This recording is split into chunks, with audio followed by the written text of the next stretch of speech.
Good evening, everyone. Thank you so much for joining us. For those utilizing ASL interpretation services, our two interpreters are Kimi Malave and Alana Aloy. In the chat, you will have instructions on how to pin their video throughout the meeting. For those utilizing card closed captioning services, a link and a URL will be in the chat as well. Thank you.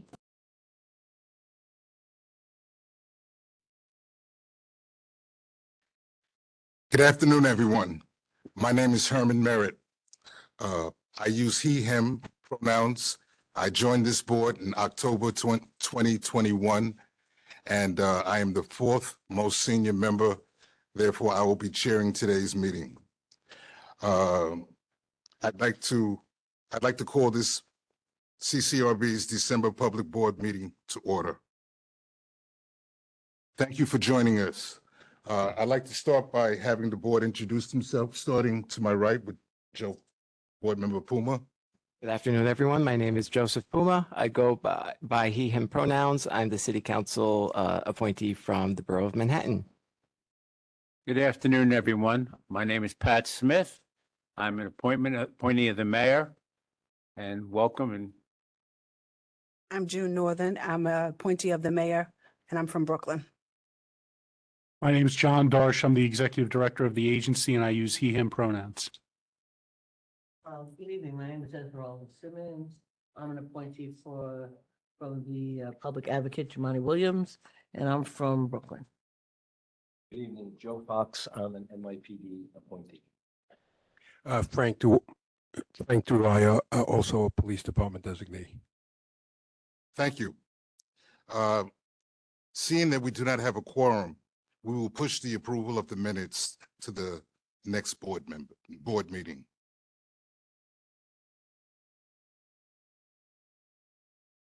So I'm going to give my remarks now. Good afternoon, everyone. I'd like to thank Mr. Merritt for stepping in today to run the meeting, and also thank everyone for joining us this afternoon, both in person and online. I'll keep my remarks brief as we have a presentation today from the mediation unit. Our office is open for walk-in complaints, but it is also possible to file complaints online at nyc.gov/CCRB complaint. That is nyc.gov/CCRB COMPLAINT.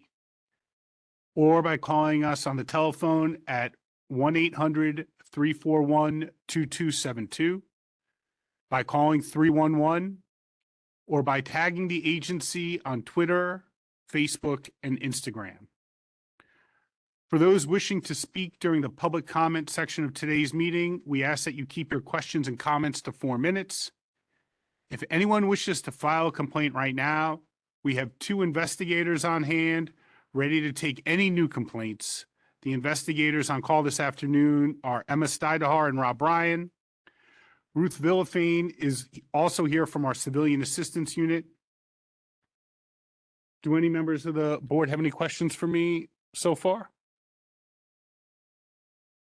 Then I'm going to turn it over to Caroline Hanna, the manager of the mediation unit.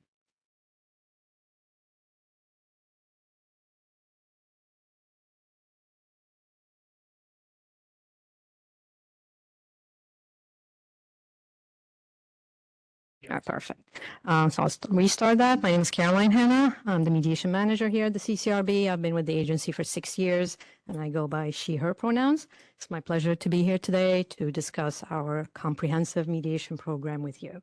The presentation will consist of 4 parts. I will start with a very brief overview of the CCRB, move into a description of what mediation process is and its features, then go into a more comprehensive, in-depth discussion about how our program is structured, its goals and benefits, and then wrap everything up by answering any questions you might have. All right.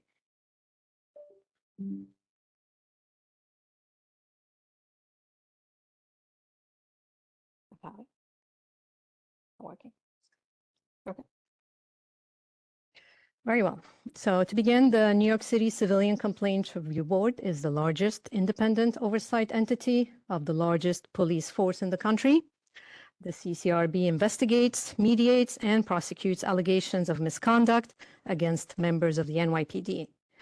The agency's mediation program was established in 1997, and it is the leader among police oversight alternative dispute resolution programs in the nation. What is mediation? The mediation is an informal process in which a trained mediator facilitates a conversation between individuals in a conflict. This alternative dispute resolution process is designed to encourage direct communication and understanding between participants.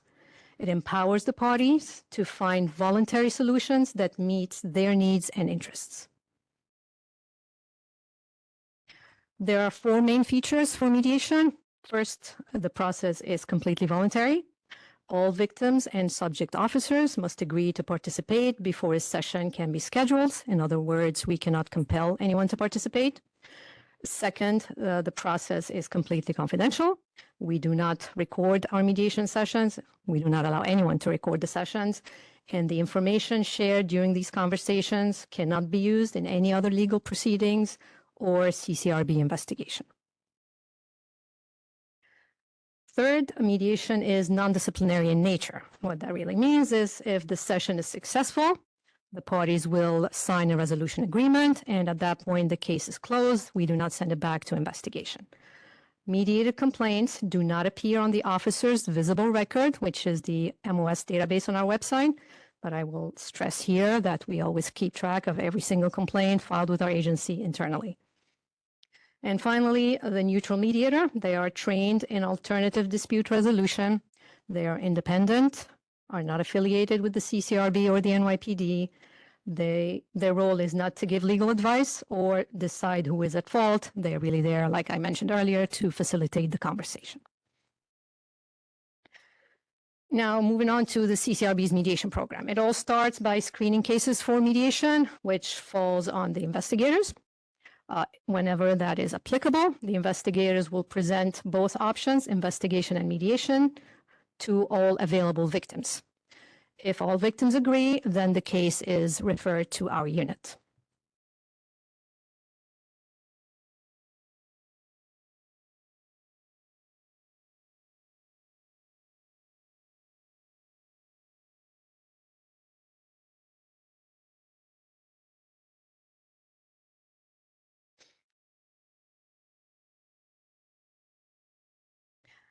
So not every case that's filed with the CCRB or falls under our jurisdiction is suitable for mediation. There are many reasons why. The chief categories that we consider unsuitable for mediation include cases that involve deadly force, cases that involve serious physical injury or extensive property damage, cases that involve sexual misconduct or racial profiling and bias policing allegations, complaints that have open civil or criminal litigation regarding the matter, and complaints that have concurrent NYPD investigation regarding the same incident. Now, once the case is referred to our unit, our staff begin reaching out to all the victims and all the officers to discuss the process in a lot more detail with them. We have clear benchmarks that allow us to timely process complaints while in mediation. Once all the parties agree to mediate, then we can begin the scheduling process. We offer both virtual and in-person options.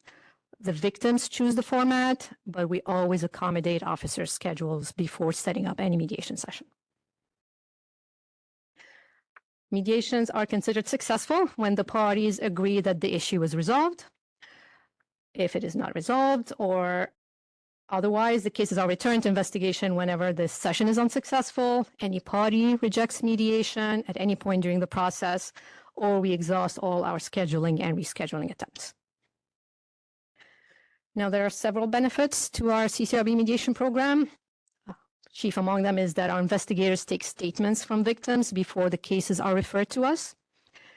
For 2024, the first 11 months of 2024, on average, every case stayed about 27 days in the mediation unit. So another way of looking at this is even when mediation is unsuccessful and we have to return the case to investigation, there's no significant impact on the overall investigation timeline. Like I mentioned, we offer virtual mediation now, which provides us with more flexibility and increases participation, especially among civilians post-pandemic. In 2024, just to give you some numbers, we have processed 157 complaints thus far. Of those, 39% made it to a mediation session. And of those 39%, 3 out of 4 of those were successfully mediated. Generally speaking, 29% of overall complaints that were referred to us were successfully mediated, and another 20% were either withdrawn or closed as victim uncooperative, which means we could not reach the civilian to either ascertain whether they want to mediate, schedule a session, or prefer an investigation. Now, we have several goals for our program. Among them is we'd like to educate civilians and officers on options available for them to handle their disputes. We want to empower parties to represent themselves. We do not involve attorneys or union reps because the process is confidential. And mediation really encourages direct human interactions and improved communication. On top of that, we hope that through that process, we can bridge the gap and restore the trust and repair relationships and promote healing, which goes to the point of restorative justice. And finally, because we are the oldest ADR program among all oversight agencies around the country, we do serve as a role model. Over the last 3 years, we've shared our experience and expertise with other agencies and organizations around the country, including those in Oakland, Fort Worth, Phoenix, Cincinnati, Boston, just to mention a few. And that if anybody has any questions, of course, they can always reach us at CCRB mediation at ccrb.nyc.gov or by phone at 212-912-3480 or 212-912-7201. And that concludes my presentation. Happy to take any questions. So are there any questions?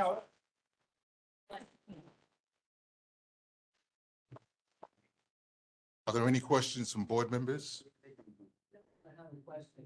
I was under the erroneous impression that the mediators were CCRB employees. So since they are not, where do we get them from and who pays them? So we have a budget for the mediation program. Our mediators are independent contractors. They are paid per session. As for where do we get them, there is no single body that certifies mediators. Many of our mediators are attorneys, some are professors, and some have been in the ADR field for 10 plus years. They mediate with other agencies and organizations, including Oath, CMS, FINRA, Family Court, etc. Are they referred to us? Some mediators do refer other mediators. Some professors refer mediators to us, and I do a lot of outreach myself to locate mediators, discuss the program with them, and then see which ones would like to join us. We generally look for mediators who are trained in advanced ADR practices and have at least 1 to 2 years of experience in the field. And once we do have them, they go through an onboarding process where they get to observe many of our sessions before they take on cases on their own. And are they paid the standard rate for mediators for the city? I'm not sure what the standard rate is, but we do pay differently for virtual versus in-person mediation, just to encourage more participation and get a broader pool of mediators to work with us. Thank you. Of course. Yes. Yes, ma'am.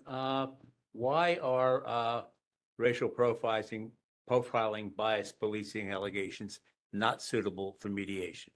The thinking behind that is those types of allegations are often indicative or of a pattern of behavior rather than a single incident.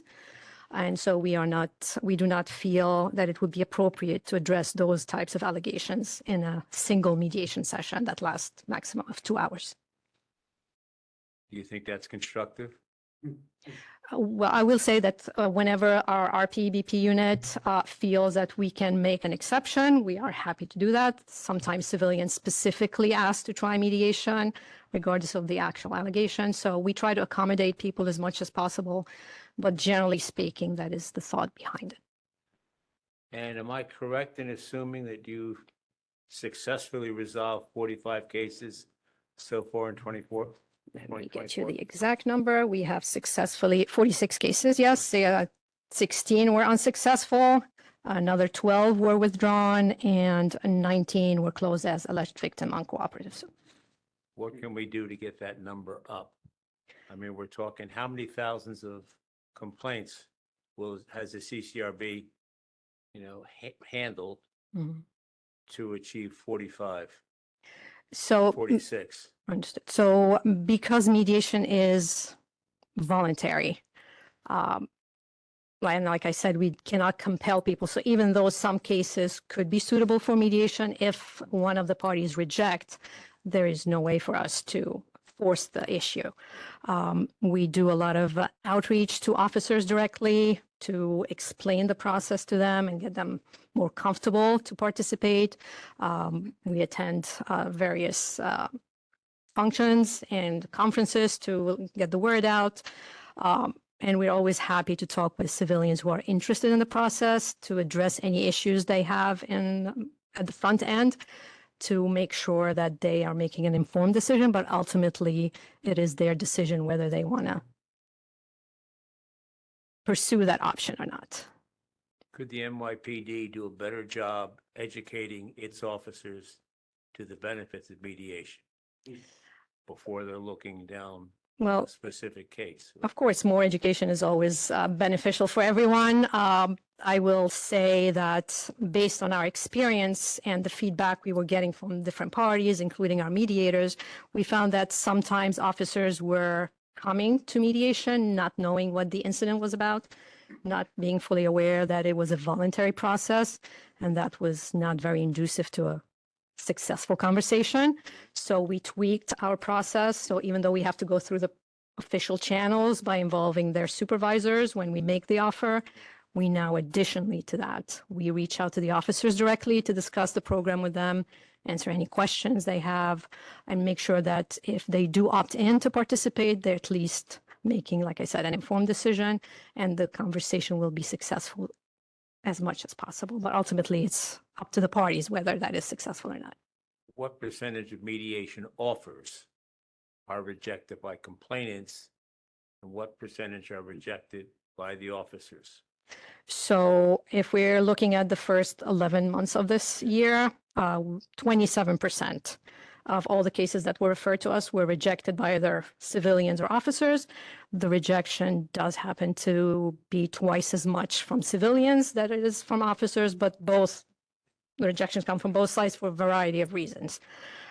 So for civilians, for example, I can tell you that some of them find the prospect or the idea of confidentiality to be a reason why they don't want to participate, because they feel like it will prevent them from using something they discovered during that conversation outside the meeting. Some do not believe that an informal mediation process best suits their needs or the reason why they filed the complaint in the first place. Some prefer an investigation because it carries the potential of disciplinary actions. And then others do not feel comfortable just coming face to face with the person who, quote unquote, wronged them. As for the officers, some reject mediation at the advice of their union. Some just do not think that the process would be beneficial to them. And then we have the majority who actually feel that their actions were lawful or within the patrol guides, and they would prefer to go through an investigation to, quote unquote, clear their name. So we get rejections on both sides just for different reasons. Thank you very much. Of course. Yes. Great presentation. Yeah. Does the great presentation and does the process begin with the complainant? In other words, if the complainant does not agree to mediation, it doesn't go any further. So it really starts with them. That is Right. correct. Yes, Makes sense. Thank you. of course. How many mediators, how many staff members do we have in mediation? So it's myself and my 3 staff member right here with us today. That's Michael Sanfilippo, Hermina Douglas, and Andrew Liu. And currently we have 13 active mediators on our roster, but we're always looking to expand when we get busier. And because finding mediators and onboarding them takes time, so we're always looking. And how do we handle alternative to English and Spanish language? We work with our operations department to provide interpretation services during the mediation sessions. And when we're reaching out to our civilians, we have access to the language line to make sure that whatever information they need is portrayed to them in the best way possible, and whatever documents we're asking them to sign, they are fully aware what it is, what it means. And can they bring someone with them to be a private interpreter? No, we prefer providing our own to make sure that it is professionally done and that nothing important is missed, because we are asking them to sign legal documents that have legal implications, which include the confidentiality agreement and potentially the resolution agreement if they do reach a resolution. And we have all of the, that's pretty difficult, all the New York City languages, all 127 New York City languages? The language line has all languages, and we have not run into a situation where we could not find a language. So Great, so that's hopefully great. that That's doesn't come just up. great. You mentioned that you keep track. How often do you see the same officer in mediation? Not often, which is great news. So hopefully the process is working. Our goal is always to improve communication between the parties. Of course, when the incident is happening, emotions are running high. There's not a chance to really sit down and talk about it. By the time people come here, they want to talk about what happened. We always tell them, we can't tell you what to say. We can only provide the space for you to have these kinds of conversation with the help of our mediators, and then you take it from there. It's really in your hands. So for a lot of people, some participate in mediation because they want an apology.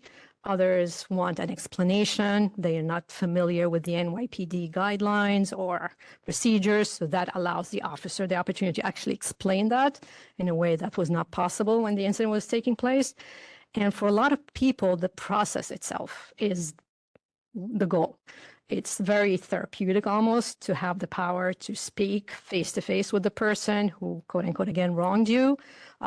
Share your experience, your thought process, hear from them, for people to see one another as human beings.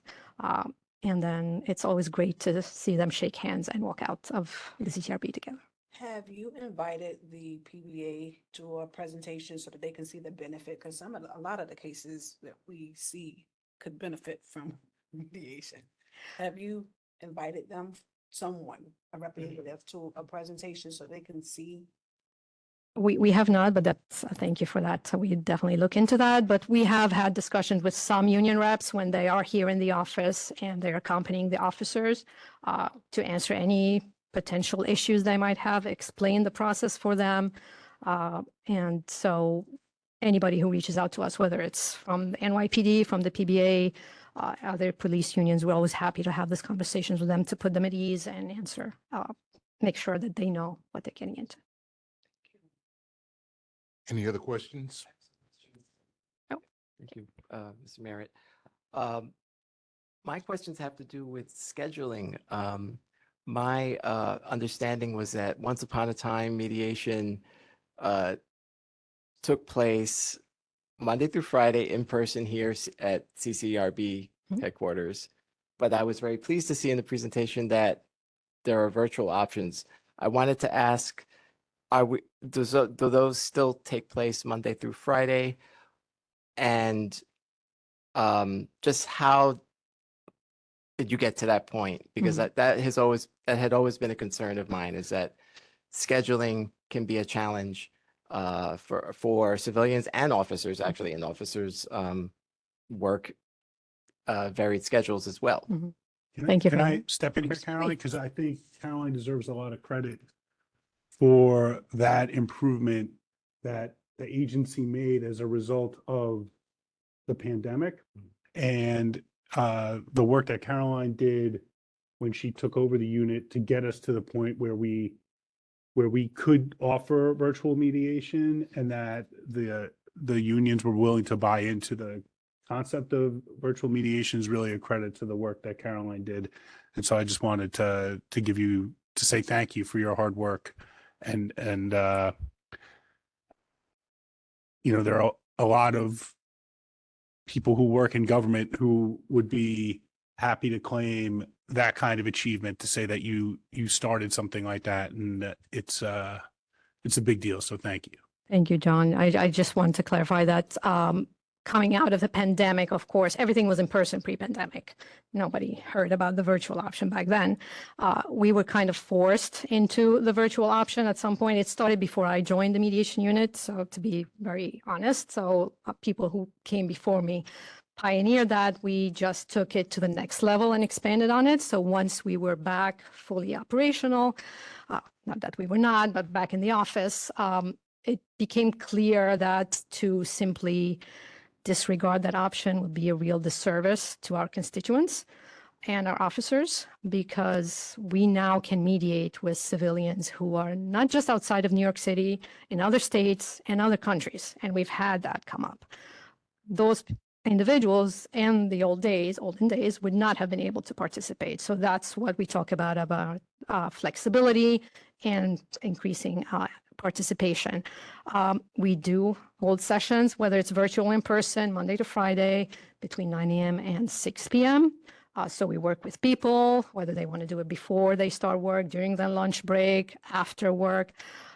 We try to accommodate their schedules as much as possible. And we always take the officers' schedules into consideration. So we reach out to their roll call, find out what their schedule is like, if they have any upcoming course, training, vacations, details, any days we need to avoid, because it's really not fair to expect them to appear here on a day they cannot be here. But because we also know that things happen, life happens, and things can come up, we do have rescheduling attempts within reason, again, for the civilians and the officers. But like I said, once we exhaust those, because we want to be very mindful of the timeline, the overall timeline to SOL. So once we exhaust those, we send the case back to investigation if we're unsuccessful to get the parties together for a conversation. Again, commend you for the hard work you're doing, the great work. Are the officers compensated for their time here in mediation, or must they're coming on their own time? No, they come when they're working during their tour. So let's say an officer works the night Don't tour. Of stop. course, yeah, we can't hold the session at 4 a.m. in the morning. So we send the notification and then roll call switches their tour. Sometimes they prefer to send them and give them OT, but that's not our decision. That's for their command, their ICO and assistant ICO to decide. You see more, somebody, was on City Island, they make a complaint, you want to offer mediation, and do you say to them, you can come down here, or we can offer to do it, through whatever, Zoom, Face? And then if the person says, well, I would, but I just don't understand the technology, do we have, and I realize, this is not simple, but do we have a way to respond to that kind of thing? Yes, that's part of what we do in the unit. We walk people through the process. They can either opt to come in here to use our computer in a scenario like this, if they wish, where we set them up in a room and put everything together. So all they have to do is just log in and have the mediation. But a lot of times we reach out to people, we walk them through the process, we have installed Zoom or Teams, which are the two main programs we use. We run test meetings with them to make sure everything is working and in order before the actual session takes place, and then work with them from there. So it's really up to them, but we've had situations where technology is really difficult the way it's progressing so fast, but we do work with people. It's part of our role in the mediation unit. That's my colleagues will tell you, sitting endless hours on panels with me, having been born in the Luddite tradition, Teams and Zooms, it would be enough for me to say, I give up.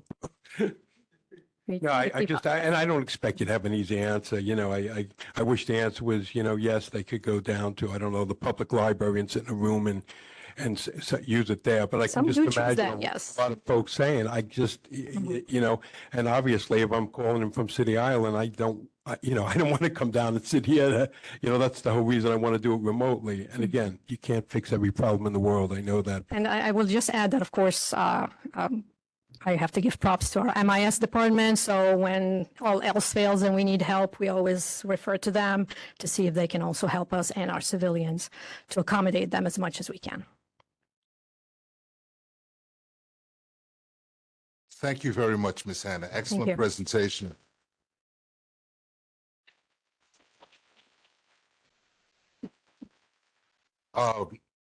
as Board Member Northern said, we review a lot of cases, and it's so good to hear win-win cases because that's very, very important. It's very important. Before we continue, we have two board members that have joined us virtually. Charlene and John, can you introduce yourself? Yes, good afternoon. This is Charlene Brown Wyans, and I am a police commissioner designee. And I just want to just make one comment about the presentation. It was an excellent presentation, and I'm not sure if this presentation goes more on the road, but I would like to make a recommendation that you add a bit more information about some of the benefits that Carolyn so eloquently discussed, the therapeutic benefit, the opportunity sometimes to just receive an apology or an explanation of police policies and procedures. So I think maybe to that, and if you can ever share some success stories in these presentations, it might go a long way in gaining more trust and support for this great process. Thank you. So I just want to say, I think there's a problem with the idea of sharing success stories because confidentiality is a key part of the mediation process. But definitely we'll look back about enhancing the presentation for when Caroline gives it again.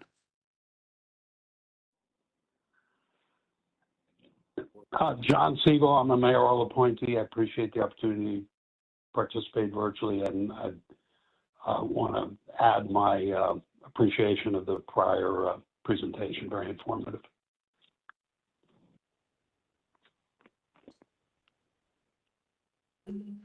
We will now enter the public comment portion of the meeting. We will begin with those joining us virtually who would like to make a comment, followed by those who are joining us in person. For those joining virtually, please use the raise your hand feature and please keep your comments to 4 minutes. Yahiri, would you please call on the first person? First person we'll be hearing from is Chris Dunn, joining us virtually.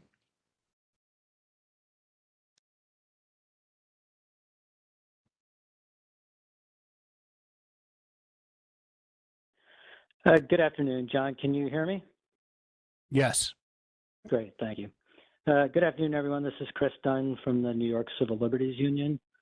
This will be my last CCRB board meeting. I've been, on behalf of the NYCLU, attending meetings for 25 years now, and that reflects the deep commitment that we, the NYCLU, have to the CCRB and civilian oversight.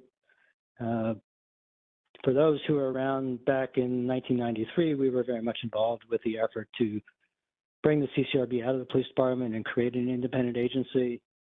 And while over the years we have had plenty of ups and downs with the work of the agency, and particularly with the boards, we deeply believe in civilian oversight, and it is something that we hope will continue and will continue to improve over the years. I do want to note that while we have had some chairs that we have had significant disagreements with, I do want to note particularly the two most recent chairs, Arthur Rice and Fred Davey, who, from our perspective, were models in terms of leading the agency. I also want to note that the staff has been uniformly terrific throughout my time working with the CCRB. I want to recognize John's work and Matt Kadushin's work and the work of other people in the agency staff who have really been terrific. Starting in January, my colleague Lupe Aguirre will start attending board meetings, hopefully in person as things get back to more in person. So I am signing off, and again, I want to commend the board for the work that it is doing, and hope that the agency continues to perform the essential oversight function that it needs to do. And I am certainly hoping that the mayor will appoint a permanent chair. Has been one of my great disappointments that Eric has not. Back in the late 90s, I worked closely with Eric Adams when he was in the police department. He was someone who was very supportive of and vocal about police oversight and independent oversight and accountability. And it is a tremendous disappointment that he seems to have lost that commitment. But we can still hope that he will come around on that, and we will be watching closely in the coming years. Thank you very much.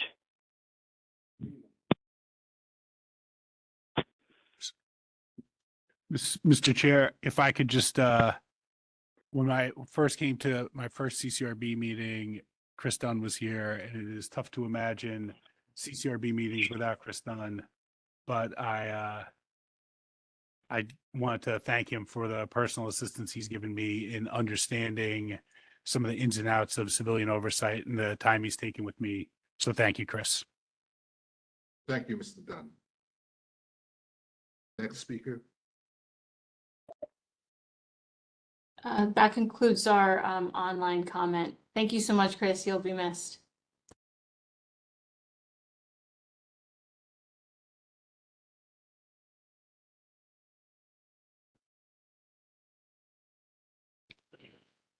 For those joining us in person who are interested in making a public comment, please line up behind the podium. Please keep your comments to 4 minutes. Yes, I'm Michael Myers. I'm the president of the New York Civil Rights Coalition. To Chris Dunn Sr. He represents New York Civil Liberties Union. It's not supposed to be I, my. The New York Civil Liberties Union. When he speaks to you, he's supposed to be speaking on behalf of the New York Civil Liberties Union. And I never have agreed with what he says. When I was on the board of NYCLU for over 25 years, I didn't count 25 years of service on Chris Dunn's part coming here. I just didn't count that.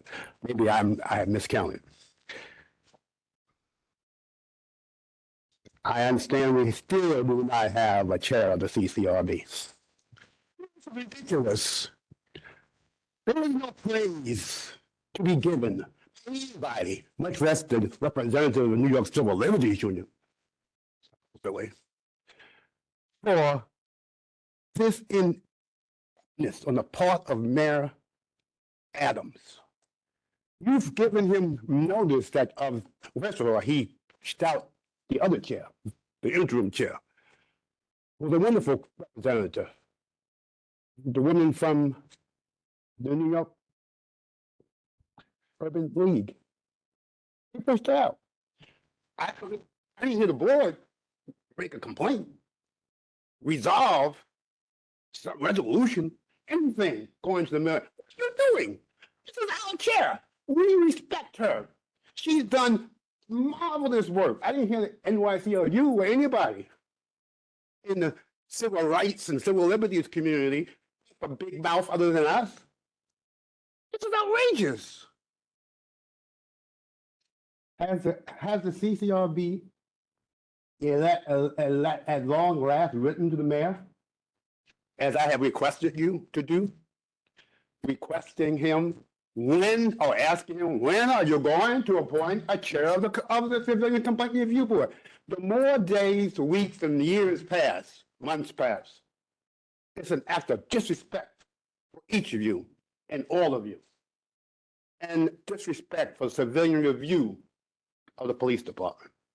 He identifies with the police officers, whether he was a former police officer or not. It doesn't matter to me. He identifies with them, not with the people. And I'm sick and tired of hearing people coming here and acting like they're apologists for the mayor of this city, who ought to resign, not just be convicted. So I ask again, has the CCRB scheduled a meeting with the new police commissioner? She's brand new, at least as police commissioner.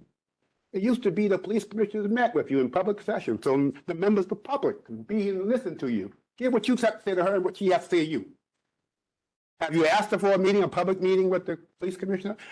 I know you supposedly asked, well, I asked you to ask, the two former police commissioners who never responded to anything you got to say, other than to say, I don't like what you recommend about my police officers. Now this I stuff, we gotta stop. The police commissioner represents the city of New York, the people of New York. And I'm sick of it. I'm sick of these apologies from so-called civil rights and civil liberties groups. Apologies and kissing your butts because you listen to their nonsense in person and on the video. As far as the mediation, I don't believe in mediation processes. I don't believe in inviting people to shake hands with the guy or the woman who they have complained about. You know, I want you shaking hands. Go to a panel. File the complaint. That's mediation BS. I mean, is there any penalties for mediation on the police office? Penalties? No. Other than, oh, why don't you go and apologize and smile and let everybody know that the police department represents you, the people. It's nonsense. And when you do it, it's apparent when you guys do it. So we don't need any more mediation. And I'm not impressed with mediation reports.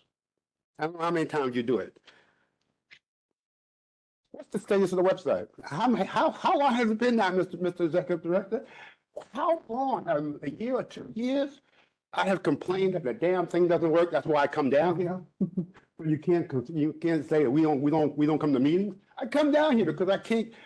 The technology doesn't work, and I've asked and I've asked. I haven't demanded yet. I've asked. Why don't you get a new website, management or whatever you call it?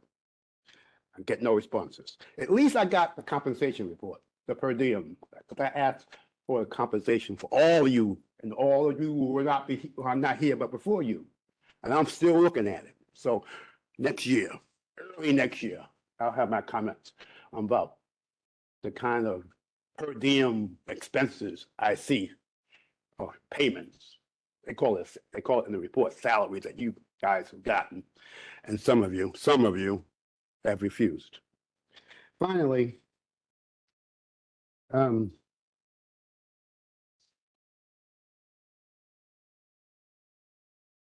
I wish you happy holidays.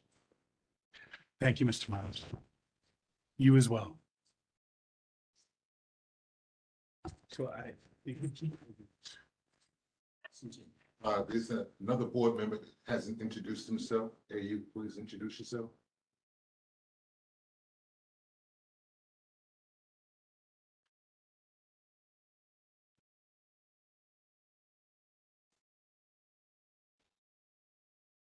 Yeah, you can unmute.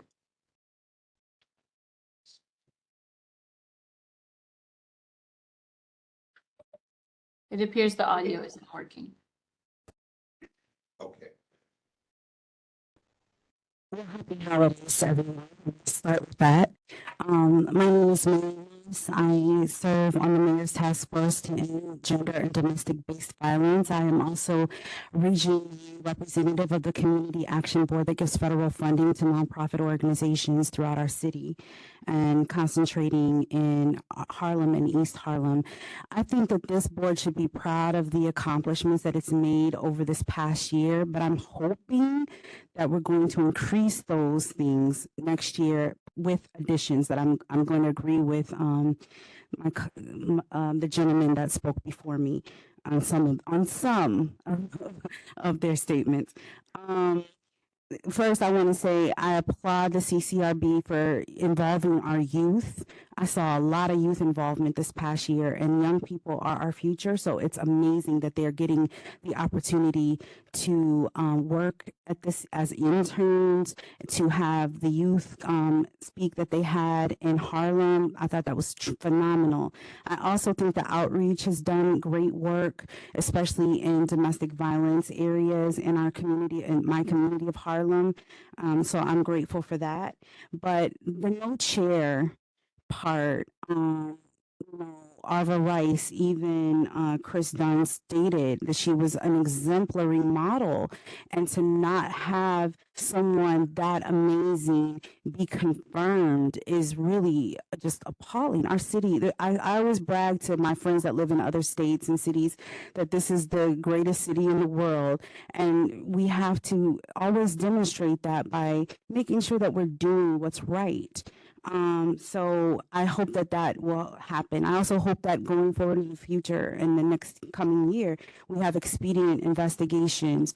I mean, I sit on the Mayor's Task Force to End Gender and Domestic-Based Violence, but I also have experienced police brutality. And so just seeing the expedition of investigations, and on the task force yesterday, we were talking about police officers who also are dealing with domestic violence from within what do they do? And then I said, I know, let's partner with the CCRB. Let's meet with the executive director. Let's make some things happen there. And I think that that is an opportunity for our city to really come together in a positive way towards positive action. No consultation was given to the CCRB about the new police commissioner. I think last meeting was when we first found out that we had a new police commissioner. Well, that's great, but I think that you all should have been consulted. That's just, and that there definitely should be a meeting that takes place in making that happen. So I'm looking forward to what will happen in the future, 2025. I think this is maybe some of our last chance to see each other. I'm surprised there were no Christmas cookies or anything, but next time, God bless you all.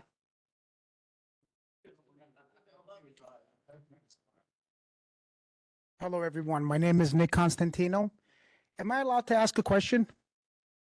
Excuse me, ma'am. You said you stayed here 6 years. How many times you gave that speech within the 6 years? Not all of them. Okay, no problem. Thank you. Now, dear board members, my experience with this agency and specifically with Executive Director John Dush has exposed a complete disregard for transparency, accountability, and integrity. The executive director deliberately obstructed my ability to uncover the truth, violating my rights and allowing critical evidence to be suppressed. These actions are not only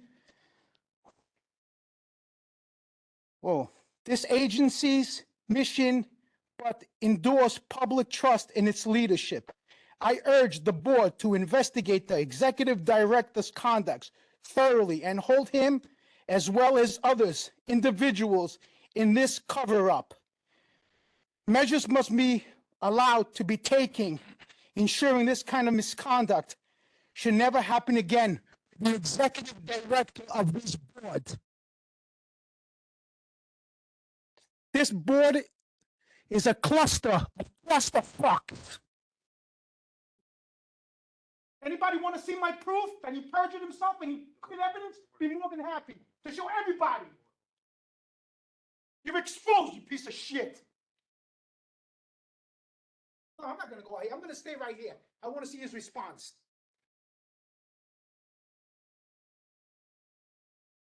What do you have to respond to that, Mr. Director, Executive Director? And everybody should be embarrassed. I called your office, nobody wanted to talk to me. I called your office, nobody wanted to talk to me. Your office, I went in public, nobody even knew there was a seat on the board. Every agency should be embarrassed. Who's representing you? You represent who? The public advocate, correct? So I went to the public advocate's office. Why doesn't a public advocate know that there's a seat here? The public advocate didn't even want to take my report. They sent me an email and nobody's responding to it. Like I said, not only this agency, but every agency and every member of this board is clusterfuck. Enough. I'm done with my time. Please, I want to see what board member's going to ask me questions now. And who has to implicate him and covering up? I want to see who has the kahunas to ask me questions now. Yeah, but everything's a cover-up in here. Accountability, transparency. You guys don't have no leg to stand on. The executive director himself has no leg to stand on. The man in charge of this agency has no leg to stand on. I'd be happy to show a video proof of everything. But he puts his foot in his mouth and I pull his hand out and I slap him. So please, continue. We get more nonsense with this agency. More bullshit. Thank you, Mr. Constantino. Cover-ups. I can prove every cover-up you want.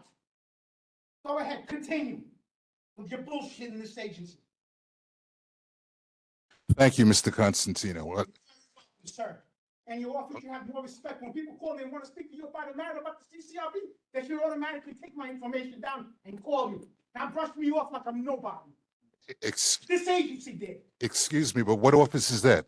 Your office, you're a city council member, aren't you? No, I'm not. You're not a city councilman? No, I'm not. Well, how long have you been appointed here? I've been, You're a city councilman. no, I'm a representative of the Brooklyn City Council delegation. Delegation. So, okay, no problem. I understand. I understand the devotion in the act. Everybody has a law degree here, so they think everybody who doesn't have a law degree, they can abuse them. Position of executive director doesn't mean you can pull the wool over our eyes because you're an executive director and you have a law degree. Please, nobody from the board members is gonna ask me what happened? But to see what's going on? Nobody's gonna ask, right? Violated my 14th Amendment right, violated my First Amendment right. Now I understand why the employees are suing you. Same allegations I'm suing. Violation of the First Amendment, 14th, and a cover up of a 4th Amendment right. And you deliberately knew about it. And you covered it up to prove that. No, I'm not no regular dummy. Like you thought I was. Mr. Constantino, if you have specific allegations, I, I have 2 legs to stand. okay. Check and say the same about the executive director. Yeah, I would encourage you to put them in writing very specifically, to lay them out. Go in the trash like the way my evidence went. It's your choice. Appointed from the city. Nobody that's appointed from the mayor should be in this agency. It should be nothing but civilians. All civilians. All civilians. Commissioner, mayor's office. No excuse. I'm going to repeat what was just said. If I have not seen your allegations, if you would put them in writing and send. Set a meeting. Let me bring in my allegations, and you can see how this agency. Transparency.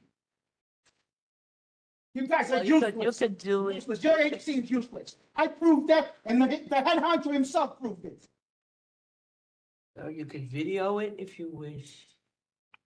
And send it to the board member so that we can review it. Don't worry, everybody's going to see the video. You can review it all over. Thank you. You're very welcome. And I got video with your office as well. I don't have an office. Well, the office that appointed you to that position, they should be knowledgeable about people they have on this board, not brush me off like I'm nobody. That concludes the public meeting portion. Do we have any old business that needs to come in front of the board? Do we have any new business that needs to come in front of the board? Hearing none, I'm going to move that we break into executive session. The agenda for the executive session, the board will consider one full board case. The executive director will discuss pending personnel actions, and the general counsel will provide updates regarding pending litigation. Is there a motion? So moved. Second. Meeting is now adjourned. Who's going to investigate?